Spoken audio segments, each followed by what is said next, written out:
सबसे पहले तो मैं आप सबसे जो यहाँ इस इतने सुंदर कार्यक्रम में मेरे इस बड़ौदा हलके के सभी गांव से पधारे, मैं अपने उन पिता तुल्य बुजुर्गों से और मंचासीन सभी मेहमानों से मैं इस बात की माफ़ी मांगता हूं कि मैं समय पर नहीं पहुंच पाया और मैं लेट आया हूं। उसके लिए बार बार आपसे मैं जो ना क्षमा प्रार्थना करता हूं। और मैं आते हुए मेरे कैथल में प्रोग्राम थे और मेरा दिल यहीं पे था। मेरी अभिमन्यु भाई से आज भी बात हुई थी, कल भी बात हुई थी और बीच में पहले भी बात होती रही थी। मैंने इनको एश्योरेंस दिया था कि मैं पक्का इस कार्यक्रम में पहुंचूंगा, लेकिन वहाँ जो लोगों का प्यार और आशीर्वाद इस प्रकार से मिला कि मुझे 2 प्रोग्राम तो बीच में छोड़ के उनसे माफ़ी मांग के आया हूँ। मुझे इस प्रोग्राम में एक बार हाजिरी देनी बहुत ज़रूरी है। और मैंने रास्ते में आते आते जब मैं गाड़ी में कैथल से चला तो मैं यूट्यूब पर जो चल रहा था उसको लाइव को देख रहा था और मैंने यहाँ तक इस प्रोग्राम को देखा। सबसे पहले मैं भाई अभिमन्यु को और उसकी टीम को और यहाँ इसको सपोर्ट करने में और इस सारी मैनेजमेंट के लिए मैं इस कथूरा गांव की युवा टीम और भाई सोनू को, सरपंच को बहुत बहुत बधाई देता हूँ और धन्यवाद करता हूँ। और आज मैंने जो एक महसूस किया कि ये रैलियों में जो इतने बड़े बड़े आयोजन करते हैं अलग अलग पार्टी के नेता, इन रैलियों का भी बहिष्कार होना चाहिए और ये रैली कॉमन होनी चाहिए। उस एक ही रैली के मंच के ऊपर दोनों सारी पार्टियों के नेता अपने विचार रखें जनता के सामने, जनता के बीच में। जैसे संवाद फॉरन में जब चुनाव लड़े जाते हैं तो पब्लिक आती है और एक प्लेटफार्म पे आप अपने विजन बताते हैं, अलग पार्टियों के सारे नेता आते हैं। ये जब तक नहीं होगा जब तक इनकी असलियत का पता नहीं चलेगा, क्योंकि आप अपने जयकारे बोलने वाले लोग आते हैं, उस नेता के भगत उस पार्टी में आते हैं और वो जयकारे बोलते हैं उसी के, चाहे वो मैं बोलना आवा है चाहे ना आता उसने। जब सारी पार्टियों में आस्था रखने वाले सभी आदमी, सभी लोग एक प्लेटफार्म पर इकट्ठे होंगे और सभी नेताओं की बात सुनेंगे, जब उनकी पोल पाटेगी किसमें कितना दम है। और इस आयोजन के लिए मैं पूरी टीम को बार बार मैं बहुत धन्यवाद करता हूं और एक नई सोच आज इस भाई अभिमन्यु की इनकी पूरी टीम ने जो इस बड़ौदा में दी है। और मैं बार बार कहता हूं ये बड़ौदा हलका को आज एक ऐसा मौका भगवान ने दिया है कि पूरे हरियाणा प्रदेश के लिए आप एक नई सोच बन के निकल सकते हो। ये आपको भगवान ने मौका दिया, इसको चूकना मत। आज मेरे से पहले इस अध्यादेश पे सभी पार्टियों के, मेरे ख्याल भारतीय जनता पार्टी को छोड़ के सारे नेता आ चुके हैं जो मैंने पता कराया है, और सभी ने विस्तार से इन तीनों काले अध्यादेशों के बारे में आपको मोटे रूप से एक एक बात बता दी होगी। और भाई अभिमन्यु तो इसके ऊपर बहुत लंबी रिसर्च, मैं इनका पीछे भी जो इनके इंटरव्यूज आते थे मैं देखता था और मैं इनसे बड़ा प्रभावित था और मैं खुद इनसे मिलना भी चाह रहा था। ये सहयोगवंश इस कार्यक्रम के बदौलत ही इनसे मेरा मिलना हुआ। तो मैं आप सबको 2-4 बात ही अपनी देशी उसमें बताना चाहता हूं। आपका कोई सवाल मेरे से हो तो पहले आप वो सवाल मेरे से कर सकते हैं।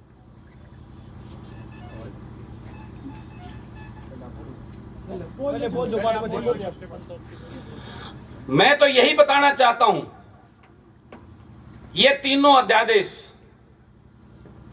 जो किसान को और खेतिहर मजदूर को और इस कृषि से जुड़े हुए जो भी व्यापारी व्यवसायी हैं और आम उपभोक्ता जो इस देश का नागरिक है, सबके लिए ये काले अध्यादेश हैं। सबके लिए आने वाला उनका भविष्य और उनके बच्चों के लिए खतरे की बहुत बड़ी घंटी है। और जिस भागम भाग में ये इन अध्यादेशों को इस भारतीय जनता पार्टी की सरकार ने लोकसभा और राज्यसभा में पारित करने का काम किया है, और जिस प्रकार से राज्यसभा के अंदर कोई भी बिल जाता है उसकी वोटिंग से उसका निर्णय होता है।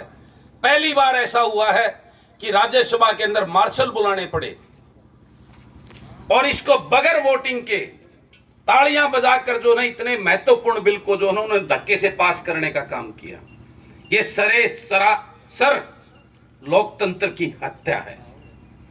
और जिस प्रकार से ऐसा पहली बार देखने को मिला, सरकार कहती है कि यह बिल किसान को,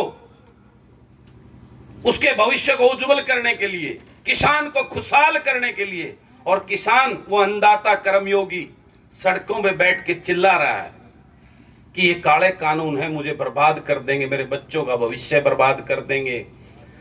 ये बड़े बड़े पूंजीपति, उद्योगपति मेरी इस जमीन पर, मेरी मां के ऊपर, जिसको जमीन को किसान अपनी मां समझता है, उसको कब्जा कर लेंगे। और वो सरकार के अंधे भरे, जिनका रिमोट कंट्रोल उन कॉर्पोरेट हाउसेस अडानी, अंबानी, टाटा, बिड़ला के हाथ में है। ये कानून, ये तीनों अध्यादेश उन्होंने कॉर्पोरेट हाउसेस के लिए बनाए हैं, इस गरीब किसान और मजदूर के लिए नहीं बनाए हैं। इस बात को वो सुनने को तैयार नहीं है। लेकिन मैं आप सबके माध्यम से एक बात बताना चाहता हूं कि सबसे बड़ी ताकत वो जनता की ताकत होती है। वो चुनकर अगर कुर्सी देना भी जानती है तो कुर्सी से पकड़कर नीचे उतारना भी जानती है। यही बात जानने की जरूरत है आज आप सबको। मैं पिछले 1 साल से, मुझे 10 महीने हो गए हैं, सरकार बनते 2 महीने बाद मेरा टकराव शुरू हो गया था और मुझे कई तरह से डराया भी गया, मुझे लोभ भी दिए गए। लेकिन मैं एक किसान का बेटा हूं और जिस सोच के साथ इस राजनीति में आया था, उसी नियत और सोच के ऊपर आज तक खड़ा हूं और आगे भी खड़ा रहूंगा, वादा करता हूं आपको। आपने देखा होगा जब ये तीनों अध्यादेश आए, हरियाणा प्रदेश का 1 दिन का विधानसभा सत्र घोषित किया गया और उस विधानसभा सत्र में मैंने सभी से डिस्कस करके, डॉक्टर साहब का मेरे बहुत योगदान, इनके साथ बैठ के डॉक्टर शमशेर जी के साथ हमने एक प्राइवेट बिल तैयार किया। उसमें जो इस अध्यादेश में जो मोटा मोटी कमी है, जिसको ये आज के गठबंधन के डिप्टी सीएम साहब भी बोलते हैं कि एमएसपी को मैं खत्म नहीं होने दूंगा और जिस दिन एमएसपी खत्म हो गया उस दिन मैं अपना इस्तीफा दे दूंगा। तो मैं आप सबको बताना चाहता हूं और आप सब जानते भी हैं, अभी पिछले दिनों प्रधानमंत्री जी ने एमएसपी में बढ़ोतरी भी की है 2.6%, जो अब तक के पुराने इतिहास में देखोगे सबसे कम है। वो एक लोभन प्रलोभन, एक टॉफी किसानों को देने का काम किया है। बेथारा एमएसपी बढ़ा दिया, गेहूं के 50 रुपये बढ़ा दिया, फलाने के इतने बढ़ा दिए, वो देने का काम किया। मैं आपको बताना चाहता हूं, जिस एमएसपी की वो बात करते हैं, मैं मानता हूं लागू रहेगा। एमएसपी बाजरा का एमएसपी 2151 रुपए, आज मंडी में बाजरा 1200 रुपए में पिटता अंडा है कि नहीं अंडता। धान का एमएसपी 1888 रुपए, आज 1400 और 1500 रुपए में जो है ना धान पिटता अंडा है, मजबूरी में, क्योंकि वो कई दिन राख नहीं सकते, वो काला हो जाएगा और मजबूरी में किसान उसको बेच रहा है। आपने दी नहीं कटे कैथल में जीनता आगे धान आ चुका है मंडी के अंदर और रोज वहां किसान 1400 और 1500 रुपए में बेचने पे मजबूर है। आज गेहूं 1400 और 1500 रुपए में पिटता अंडा है मंडिया में, एमएसपी 1975 रुपये। तो हमें एमएसपी कागज में नहीं चाहिए, हमें एमएसपी चाहिए किसान की फसल एमएसपी पे बिक्री हो, यही तो चाहता है किसान। अगर इस 3 अध्यादेश में एक लाइन जोड़ दो, अब जो एमएसपी सरकार घोषित करती है उस एमएसपी पे किसान की फसल बिकनी चाहिए। अगर कोई व्यापारी या पूंजीपति उसको कम दाम में खरीदता है तो उसको अपराध की श्रेणी में लेकर उस पे केस दर्ज होना चाहिए। ये कानून बना के उसमें डाल दो। यही तो मांग रहा है मेरा किसान आज सड़कों पे खड़ा होकर। मेरा किसान यही तो मांग रहा है। अगर वो पूंजीपति बड़े बड़े ये टाटा बिड़ला कॉर्पोरेट हाउसेस अगर मेरे यहाँ के पूरे जिले की गेहूं खरीद ली, धान खरीद गए, और जब वो उड़े बॉम्बे जा बैठा तो यो किस दौरे जाकर रुपये मांगने, उस दौरे इतने के बेच रखे, इतना उड़ा भाड़ा लाग जा, उड़ा को उसने बढ़न देना, उसकी गारंटर सरकार बन जाए, यही तो चाहता है ये मेरा किसान। ये हमने उसमें बदलाव किया। उसके बाद जो ये आवश्यक वस्तु अधिनियम बिल है, उसमें उनको भंडारण की खुली छूट दे दी, जो पहले एक लिमिट होती थी। आज मेरा किसान, हम आलू पैदा करेंगे, सब्जी पैदा करेंगे, दाल पैदा करेंगे, आज हमारा भाव वो खरीदेंगे आलू 4 रुपये किलो, 5 रुपये किलो, और उस सारे आलूआ ने खरीद के अपने गोडाउन में भर लेंगे, और 1-1.5 महीने बाहर उनका डके, उनका तो कोल्ड स्टोरेज है, वो खराब को नहीं हो, किसान का तो घर पड़े वो जाम जाएगा, उसमें तो वो खराब हो जाएगा, तो वो तो 15 दिन का 20 दिन का रख के सारा मंडी में बेचा होगा। और वही किसान 1 महीने के बाद वो आलू खरीदने के लिए जब बाजार में जाओगा तो उसका वो 4 रुपया आलू उसने 50 रुपए किलो मिलेगा। ये क्यों अन्याय है उस किसान गरीब के साथ? उसका रेट निर्धारित क्यों नहीं कर रहे आप? ठीक है, उनका खर्चा लगेगा, कोल्ड स्टोरेज है, उनके पास लेबर लगेगी, 5 रुपए की चीज ने उसने लिमिट कर दो, 3 गुना 15 रुपया हम बेच दे, अरे 4 गुना कर दो 20 रुपया हम बेच दे, लेकिन 20-20 गुना तो नहीं होना चाहिए। अगर यह कंडीशन, तो गरीब का घर कैसे चलेगा अगर ये हो गया तो? वो ऐसा अध्यादेश है जिससे इस देश का हर गरीब को अपना घर चलाना मुश्किल हो जाएगा, इतनी महंगाई बढ़ जाएगी हर चीज को। इनके गोडाउन बन चुके हैं, कैथल डिस्ट्रिक्ट में 1 लाख मीट्रिक टन का स्टोरेज का गोडाउन तैयार हो चुका है, और यहां भी आपके आजू बाजू जमीनें उन्हें देख ली हैं, और आने वाले 1 साल के अंदर ये गांव में जो छोटे मोटे हमारे बेरोजगार भाई नुकरे दुकान कर लेते क्या आएंगी, आगे सारी चीजें उन गोडाउन में मिलेंगी, और ये गांव वाले जो दुकान में हमारे गुजारा करे हैं वह बीड़ी माचिस और तमाकू बेचने के रह जाएंगे, उन दरोर के में सामान को नहीं मिले, उन्हें दौरे लेना पड़ेगा, और वह होम डिलीवरी देंगे, उस रेट में आड़े फालतू लेगा बेचेगा तो उस दौरे लेगा कौन? उस ते सस्ते रेटा में गोडाउन, ये बड़े बड़े टाटा बिरला की जो फर्म है वो उसको बेचने की करे, सब कुछ छोटा व्यापारी का धंधा बंद हो जाएगा। कॉन्ट्रैक्ट फार्मिंग आज भी होती है शाहबाद के अंदर आलू की। जब भाव तेज होता है तो सारा आलू खरीद ले जाते हैं, यूपी के हैं वो। कॉन्ट्रैक्ट फार्मिंग शायद आपको पता हो तो आज नहीं कई सालों से शाहबाद के अंदर की जाती है, और जब भाव कम होगा तो फिर वो कंडीशन लाते हैं, हमने तो इतने साइज का आलू चाहिए, छांट के दे दो। ये आलू भीतर उसमें जमीन में इतने साइज का होगा, इतने साइज का होगा कि इतने होगा। एक आधा भाई मारा नु कहे 2-2 फुट के भी आलू है, वो कितने का होगा? बेरा क्यों लगेगा उस बात? किसान ने नहीं बेरा ना, वो तो जब खोदांगे जब लिकड़ेगा किसा लिकड़ा है, और वो इस कंडीशन का लेके मोटले ने भी छोड़ देगा, थार दोहर छोटले ने भी छोड़ देगा, उसने लेके कड़े जाओगे। तो ये कॉन्ट्रैक्ट फार्मिंग, उसके अंदर यह भी कंडीशन है कि वो जो बड़ा व्यापारी आपसे जो कॉन्ट्रैक्ट करेगा, जो एग्रीमेंट साइन करेगा, उस एग्रीमेंट में यह भी क्लॉज है कि वो आपकी उस जमीन पे जिस पे वो कॉन्ट्रैक्ट कर रहा है, आपसे एग्रीमेंट कर रहा है, उस पे वो बैंकों से लोन भी ले सकता है। और वो थारी जमीन पे जब लोन लेके उड़े बॉम्बे जा बैठा तो थारी जमीन पे तो बैंक आगे कब्जा कर लेंगे, थारी जमीन भी जागी। तो ये 5-4 चीजें उसके अंदर अमेंडमेंट करके डॉक्टर साहब ने बड़ी मेहनत की उसके अंदर, और हमने मिलकर वो बिल वहां पे विधानसभा के अंदर सबमिट किया। अगर आप वाकई में ही किसान हितैषी हो, वाकई में ही आप चाहते हो मेरे देश और प्रदेश का किसान खुशहाल हो, तो आप इस कानून में ये बदलाव कर दो, मेरा किसान बच जाएगा। अन्यथा यो किसान उन पूंजीपतियों का मजदूर बनकर अपने खेत में रह जाएगा, और इसका बच्चों का भविष्य अंधकार में हो जाएगा। ये उसके अंदर लिखा था। और आपने देखा होगा वो 1 दिन का सेशन था, वो लाइव चला था, और उस लाइव चले हुए सेशन के अंदर आपका जो बिल था, जो चर्चा में कॉलिंग मोशन के नाम से एक होता है, जो विशेष, जो सबसे जरूरी कोई विषय प्रदेश का होता है, उसको रखना होता है उसके अंदर। और विधानसभा सत्र चलने से पहले एक मीटिंग होती है, उसको बोलते हैं बिजनेस एडवाइजरी कमेटी। और उस बिजनेस एडवाइजरी कमेटी के मेंबर होते हैं नेता पक्ष और नेता विपक्ष और विधानसभा के स्पीकर साहब। और वो ये फैसला करते हैं कि आज की विधानसभा की कार्रवाई में क्या क्या मुद्दे रखे जाएंगे और किस किस मुद्दे पर चर्चा की जाएगी और क्या मुद्दा जरूरी है।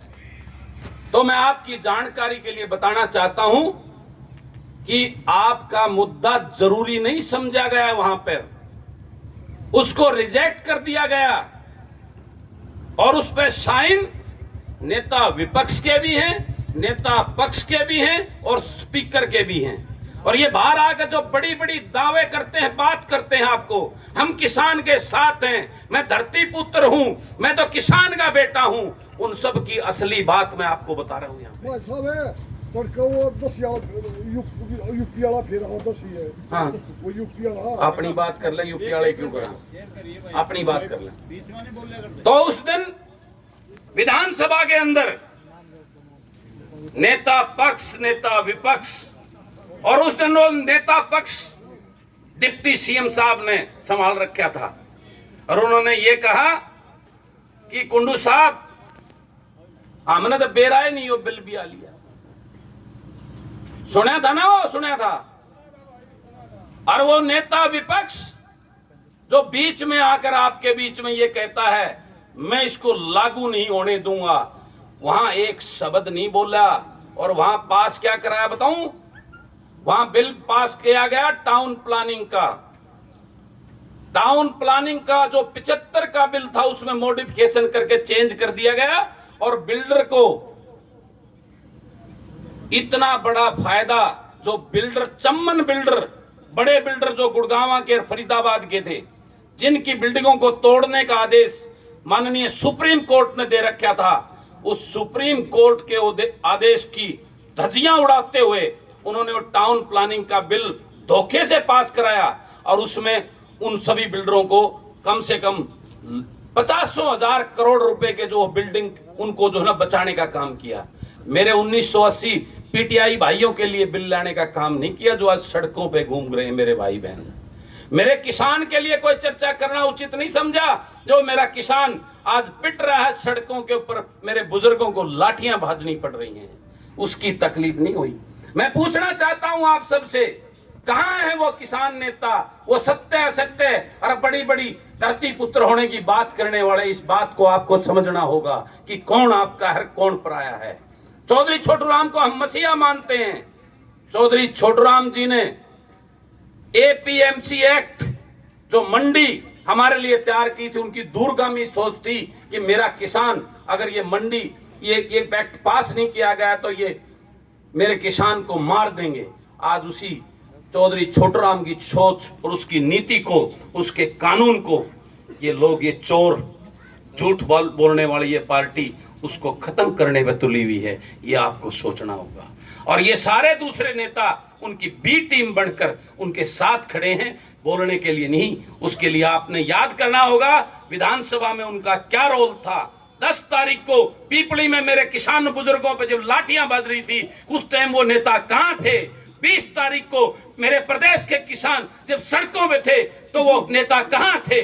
25 तारीख को मेरा हरियाणा नहीं पूरा देश बंद था, वो मेरे नेता किसान की बात करने वाले कहां थे? जब उनसे स्टेटमेंट ली जाती है तो पूछते हैं हमारे को तो बुलाया नहीं, क्यों? अरे ब्याह है, सगाई से रुपया मिल लेगा। किसान की बात करे उसकी गेला खड़ा क्यों ना होता? तो ये बातें असली हैं। मैंने आप वाली भाषा में डिटेल में तो आपके सामने सबने बताया, ये सच्चाई है। जब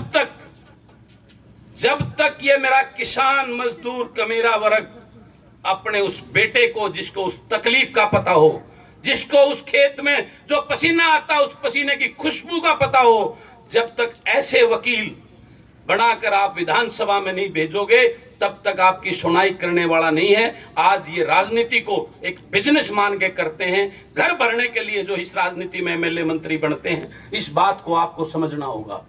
और ये ऐसा मौका मेरे इस बड़ौदा को मिला है, आप पूरे हरियाणा प्रदेश को यहाँ एक नई रोशनी देकर एक नया संदेश देने का काम कर सकते हैं, ताकि आगे आने दिनों में ये सभी दलों के जो ठग बैठे हैं, इन ठगों को एक तरफ करके किसान का बेटा, गरीब मजदूर का बेटा विधानसभा में जाके आपका वकील बनकर आपकी पैरवी करे। मैं वादा करता हूं कभी किसी किसान गरीब को जो ना सड़कों पे उतर के नारेबाजी नहीं करनी पड़ेगी, अपने हक के लिए चिल्लाना नहीं पड़ेगा। जिस मसीहा को चौधरी छोटूराम जी को अपना भगवान मानते हैं, उन्होंने किसान का भला किया। कैसे किया, मैं आपसे पूछता हूं। उन्होंने किसान का भला इसलिए किया, वो तो गरीब के घर में पैदा हुए थे, क्योंकि उनके कलम में ताकत दी थी लोगों ने, उनको मंत्री पद पर बैठे थे और उनकी कलम में वो ताकत थी, उसी कलम से उन्होंने किसान का भला किया। जब किसान की बात होती है, जब हमारे खाप पंचायतों की बात होती है, तो इन नेताओं के चंद उनके चमचे भेजे जाते हैं और वो यहाँ ये कहते हैं भाई यहाँ राजनीति नहीं होगी। किसान अगर अपने प्लेटफार्म पे कोई बात करता है, कोई उनका नुमाइंदा, तो वो राजनीति कहलाती है। खाप का हमारा नुमाइंदा कोई बात करता है, वो राजनीति कहलाती है। और ये नेता पार्टियों के बड़े बड़े हर रोज आपके साथ राजनीति करते हैं, तब उनको समझ में नहीं आती तुम क्या कर रहे हो। इस बात को समझने का टाइम है। तो मैं जो मेरे दिल के भाव थे, और मैं आपको वादा करता हूं, मेरे इस महम की बहादुर जनता ने मुझे अपना वकील बना के भेजा है और आखिरी सांस तक मैं अपने उस किसान के लिए, कमेरे वर्ग मजदूर के लिए, अपने भाइयों के लिए आखिरी सांस तक लड़ाई लड़ूंगा। अकेला हूं, लेकिन उनकी आवाज को उठाऊंगा पक्का। इस अंधी बहरी सरकार को जगाने का पूरा प्रयास करूंगा और आप सबको उनका असली चेहरा दिखाने का आखिरी दम तक प्रयास करूंगा। ये वादा करता है कि आपका ये बेटा है। और मैं यही आपसे कहना चाहता हूं कि आज आपको समय है, बड़ौदा को भगवान ने वो समय दिया है। एक भाई मेरा वर्गा दे दो, मेरी गेल्या उड़ा विधानसभा में वकील थारा, एक और एक 11 बनकर थारी लड़ाई लड़ाएंगे। और गारंटी देता हूं, यो एक और के 11 मने बना दो, इस खट्टर सरकार ने 6 महीने नहीं पकड़ दूंगा। सप्ताह दीजड़ तो उससे दिन खत्म हो जाएगी, जिस दिन यो खट्टर जो कुर्सी पर तो उतर जाएगा। और जब उसने उड़े लागे रे अगर मारा अपना क्षेत्रवाद, तो वो उड़ेगा 30 के 31 फेर हो दियो, जिसा विपक्ष का बैठा उड़े फिर बैठा रहेगा। इस बात ने सोच लियो। और जो अपना आड़ा को पंचायती उम्मीदवार आपने दे दिया, जो आपका लड़ाका हो बेकाऊ माल नहीं हो, इस बात का ध्यान रखियो। जो लड़ाका हो और आपका वकील बनकर और डरे नहीं और झुके नहीं, मेरे साथ खड़ा कर दो। वादा करता हूं, एक भी बिल ने हम दो जो है ना उड़े पास नहीं उड़ दें, चाहे कुछ भी करना पड़ो। इस बात का वादा करता हूं।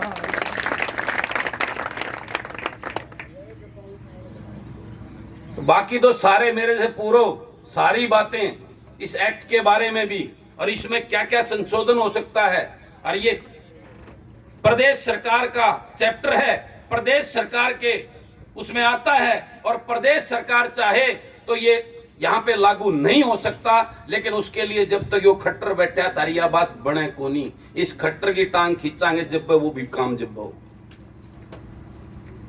तो इसलिए मेरे जो भाव जो दिल के मैं आपके सामने रखना चाहता था, थोड़ी बात में सारी कह दिए, सिर्फ समझना ना समझना आपके ऊपर है। बाकी मेरे से कोई सवाल आपका है हो तो आपका ये बेटा, आपका ये भाई आपकी अदालत में खड़ा है, मुझसे पूछ सकते हैं। जी आदरणीय, हम ये जानना चाहते हैं, जैसे आप कितने छोटा धरना हो चाहे बड़ा धरना हो, आप किसानों की आवाज उठाने का काम करते हो, जो बहुत ही अच्छी बात है। कोई विधायक बनकर भी किसानों की आवाज उठा रहा है। लेकिन आदरणीय, हम एक चीज जानना चाहते हैं, जैसे आप पहले 4 साल 5 साल जिला परिषद के चेयरमैन रहे, उस समय भी आप एक तरीके से सक्रिय राजनीति में आ ही चुके थे, तो उस समय कहीं ना कहीं इस चीज की कमी रही। जो आज जितना आप किसानों के बीच में जा रहे हो, किसानों के आंदोलन तो उस समय से भी चल रहे हैं, हम थोड़ा सा जानना चाहते हैं कि फिर राजनेताओं पर विश्वास जनता का कैसे बने। बिल्कुल आपकी बात से मैं सहमत हूं, और ये बात तो पुरानी प्रथा है, वे दूध का जला दो छाछ ने भी फूंक मार के पिया करे। लेकिन मैं आपको बताना चाहता हूं, जिला परिषद का जब मैं मेंबर बनया, जब पार्षद बनया, फिर चेयरमैन बनया। अगर आप पूरा इतिहास पे नजर डालेंगे तो मैं हर आंदोलन में साथ में खड़ा था। हमारा जो आंदोलन था उसमें जितना योगदान इस रोहतक जिले में, वो भी हमारे समाज का था, उसका नाम ना लेके मैंने सबसे था पीछे, लेकिन सबसे महत्वपूर्ण भूमिका मैंने उसमें निभाई थी। इस बात को मेरे ख्याल सब जानते हैं। रही किसान की जो बात थी, मैं जहां भी मेरे संपर्क में, मैं हमेशा किसान के साथ खड़ा रहा हूं, और उस बात का आपको बहुत सारे उदाहरण मेरे महम के अंदर मिलेंगे कि जब जब मेरे महम के क्षेत्र में किसानों के ऊपर कोई आपदा आई तो उनका बेटा, चाहे वहां गेहूं जलन पाई, पानी भरण पाई या और किसी में आई, तो उनके साथ खड़ा हुआ मिलेगा। इस बात को अगर आप पिछले से तुलना देखोगे, अपने मुंह से मैं कोई बात नहीं कहना चाहता वो, लेकिन मैं हर उसमें मेरे अपने किसानों के साथ, क्योंकि मैं किसान के घर में पैदा हो रहा हूं। मेरे अंदर मैंने अपने दादा को हल जोड़ते देखा, मैंने अपने बाबू को हल जोड़ते हुए देखा, और मैंने हल तो जोड़ नहीं रखा, लेकिन 5 साल कॉलेज के टाइम में जब तक मैंने काम शुरू नहीं किया था, मैंने ऐसा कोई खेत का काम नहीं जो मैंने नहीं कर रखा हो। तो मैं उस तकलीफ को, उस दर्द को जानता हूं। और रही बात जिला परिषद का चेयरमैन, वो सरकार के सामने कुछ भी नहीं होता, लेकिन फिर भी मैंने जी चलाई सरकार के। तो मैं अनेकों बार, मनीष ग्रोवर का टकराव मेरे साथ रोहतक का मुख्यमंत्री तो हो रहा है, वो उन 5 सालों में भी एक बार नहीं कई बार देखने को आपको मिलेगा।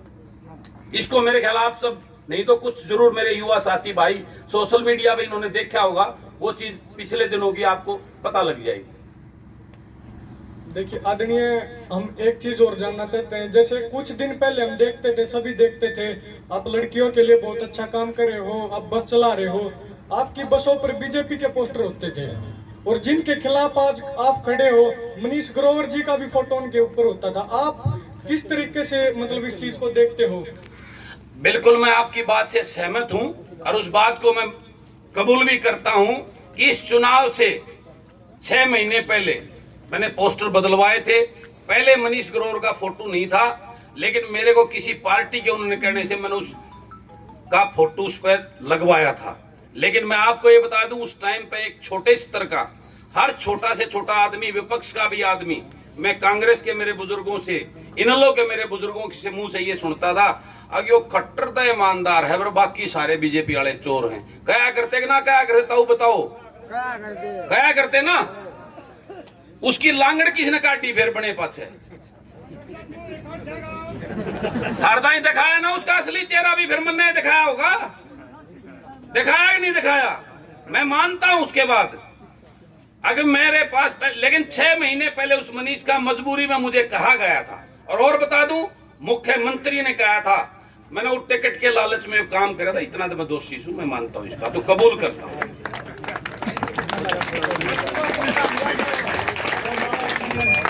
ठीक है जी, लेकिन मेरी गेल भी वो धोखा था, मैं भी नहीं मानू था। आगे वो चाचा खट्टर था ईमानदार से, बाकी चोर से, और उस चक्कर में बड़े पाछे वो इतने गठड़ी बांध के ले गया 10,000 करोड़ के घोटाले। तो मैं न्यू मान के गया था कि वो चाचा खट्टर मैंने शाबाशी देगा, वाह बेटे वाह, पर मेरा बेटा सरदार है, वो पाया उसका जब लिखा था उन्हें देखा। तो वह बात सारी आपके सामने सारी आ रही है। और मैंने बात कौन देखी, अगमैन गया ब्लैकमेलिंग करके, जब भीतर विधानसभा में उन्होंने क्लीन चिट ली तो बाहर आंती घोषणा कर दी थी, इन चोरा दे उल्टा लेता हूं अपना समर्थन। कराया था कि नहीं कराया था? ना तो कई दिन पूरा जाऊं, थोड़ा नाराज होंगे, वो मैंने पटावे कि मैं लोभ लालच दें, उसका बाहर लेकड़ते हैं दिया था मीडिया के सामने। तो इस बात के लिए मेरी नीयत जो कर तम मान्या करते नहीं, मैं भी मान्या करता, उस चक्कर में मैं भी था, इस बात न मान लू।